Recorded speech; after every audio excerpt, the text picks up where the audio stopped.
अगर आपके एक से ज़्यादा अकाउंट हैं और आप भारतीय हैं तो ये वीडियो आपके लिए बहुत खास होने वाली है, क्योंकि आरबीआई की एक नई पॉलिसी आई है जिसे कि आरबीआई ने सर्कुलेट किया है बैंक्स को। तो ये वीडियो पूरी अंत तक देखिएगा, आपके लिए बहुत बेनिफिशियल होने वाली है। चलिए वीडियो करते हैं शुरुआत। अगर चैनल पर पहली बार आए तो सब्सक्राइब करे बिना मत जाइएगा, क्योंकि यहाँ पर आपको ऐसी ही इन्फॉर्मेशनल वीडियोस मिलती रहती हैं। और अगर वीडियो पसंद आए तो लाइक करना मत भूलिएगा। चलिए चलते हैं वीडियो की तरफ और जानते हैं कि क्या खास ऐसी पॉलिसी आई है आरबीआई की जो कि आपके लिए भी इफेक्ट कर सकती है। आज की वीडियो में हम बात करने वाले हैं आरबीआई की एक ऐसी नोटिफिकेशन के बारे में जो उसने बैंक्स को सर्कुलर पास किया है, जिसमें कि जैसे मान के चलिए आपके एक से ज़्यादा अकाउंट्स हैं और कई बार ऐसा होता है ना, लोग के ज़्यादा अकाउंट खोल लेते हैं और लेकिन उनमें ट्रांजैक्शंस नहीं करते हैं। अगर आप भी उनमें से एक हैं तो ये वीडियो आपके लिए भी खास होने वाली है, क्योंकि आरबीआई ने दो नोटिफिकेशन जारी किए हैं।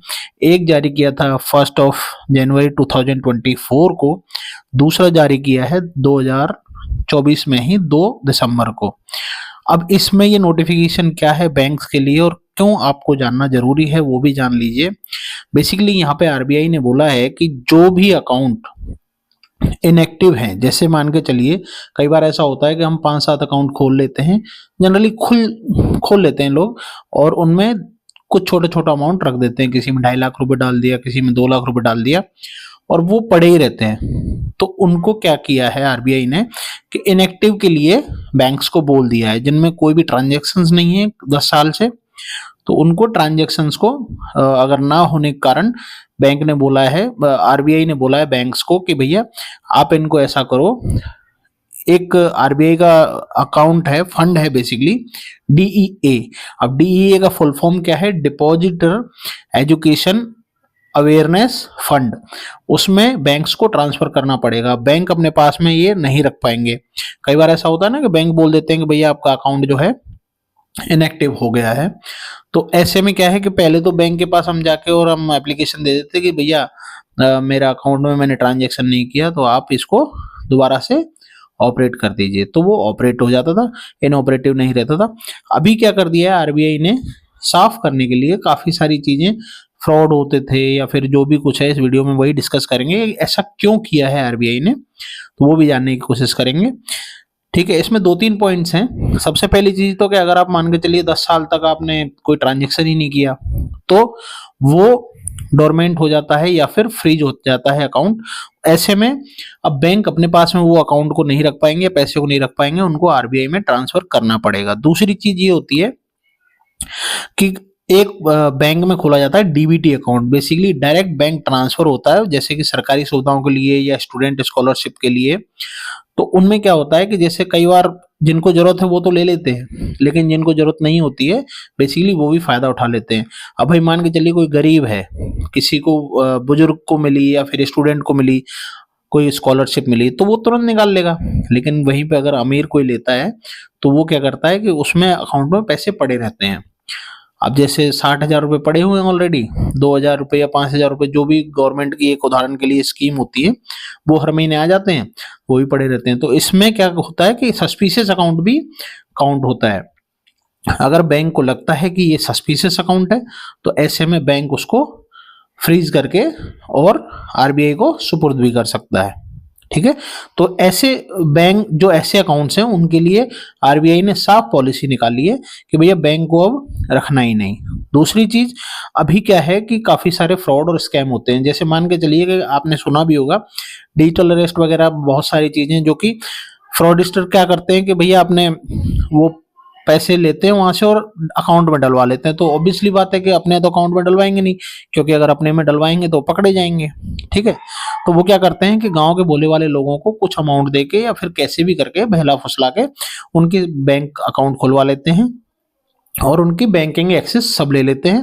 तो ऐसे में क्या होता है कि एकदम से पहले तो कुछ अच्छा अमाउंट उसमें डल जाता है या फिर निकल रहा होता है, अचानक से वो बंद हो जाता है। तो ऐसे में भी अगर सस्पिशियस अकाउंट होता है तो बैंक को वो भी फ्रीज करके या डोरमेंट करके और आरबीआई को डीई अकाउंट में, फंड में वो ट्रांसफर करना होता है। ठीक है, अब इसमें तीसरा जो चीज है वो ये है कि जैसे आपकी आईटीआर तो है 2.5 लाख रुपए की, और लेकिन आप ट्रांजेक्शन कर रहे हैं उसमें 10-10, 12-12 लाख रुपए के, तो उसको भी सस्पिशियस कैटेगरी में डालकर बैंक को रिपोर्ट करके और डीई अकाउंट में ट्रांसफर कर देना होता है। अब इसमें दो चीजें हैं। आरबीआई ने एक तो ये कहा है कि जो फिनेकल है, जो कि बैंकिंग में काम आता है, आने वाला सॉफ्टवेयर है, उसमें बैंक ने आरबीआई ने बैंक्स को लिस्ट बनाने के लिए बोला है कि भैया ऐसे कस्टमर्स की आप लिस्ट बनाइए जो कि सस्पिशियस अकाउंट वाले हैं, या फिर जो इनएक्टिव अकाउंट्स जो जिनके हैं, या फिर जो आपको लगता है कि ये आपको ट्रांसफर करने चाहिए। उसके बिहाफ पे कुछ इसके बिहाफ पे भी आप कर सकते हैं, जैसे आपके आधार कार्ड पैन कार्ड में नाम मिसमैच है, या फिर कोई भी चीज आपको ऐसी लगती है, तो उनकी केवाईसी अगर नहीं हो रही है काफी टाइम से, या 10 साल से इनएक्टिव है।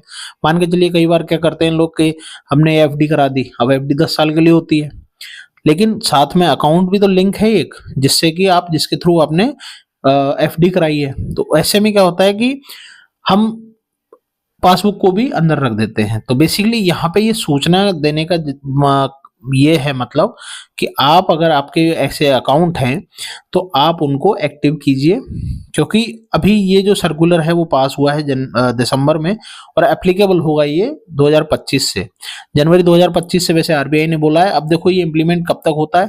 अब दो चीजें आती हैं। अब मान के चलिए आपको नहीं पता कि भैया हमें तो पता ही नहीं था कि 10 साल कब हो गए, हमने कब अकाउंट खुलवाया, ध्यान ही नहीं था। तो अब ऐसे में क्या होगा कि आप जाएंगे बैंक में, तो ये ऐसा नहीं है कि आपका पैसा सारा चला ही गया। अगर आपका पैसा जेन्युइन है, और तो आपको जैसे मान के चलिए आपका एसबीआई में अकाउंट है, तो आपने एसबीआई बैंक में जाना है, एक क्लेम फॉर्म सबमिट करना है। लेकिन अब उसमें टाइम कितना लगेगा, क्योंकि आपको पता है कि सरकारी बैंकों के ढर्रे ऐसे हैं कि वो उनको अपने काम से ही बहुत ज़्यादा वो हो जाती है।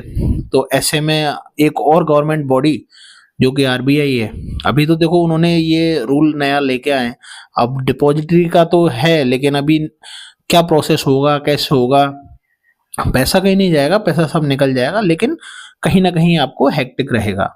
ठीक है, तो इससे अच्छा है कि आपके अगर कोई इनएक्टिव अकाउंट है या इनऑपरेटिव अकाउंट है, तो एक बार जाइए और उनमें कुछ 50-100 रुपये का ट्रांजेक्शन कीजिए, या फिर आपकी जो भी केवाईसी पेंडिंग है, या फिर आपको लगता है कि आपको कुछ अपडेट करवाना है, आधार कार्ड है, मोबाइल नंबर है, या नाम मिसमैच है, तो उसके कुछ प्रूफ आप दे सकते हैं। ठीक है, अब एक चीज और आ जाती है। मान के चलिए कई लोग ऐसा होता है कि बाहर भी बस जाते हैं, जैसे भारत में बिजनेस करके, या फिर मतलब अपने कुछ करने गए, वहां पे नौकरी लग गए, या फिर आ ही नहीं रहे हैं, 10 साल हो गए, 12 साल हो गए, उनके अकाउंट में पैसे पड़े ही हुए हैं।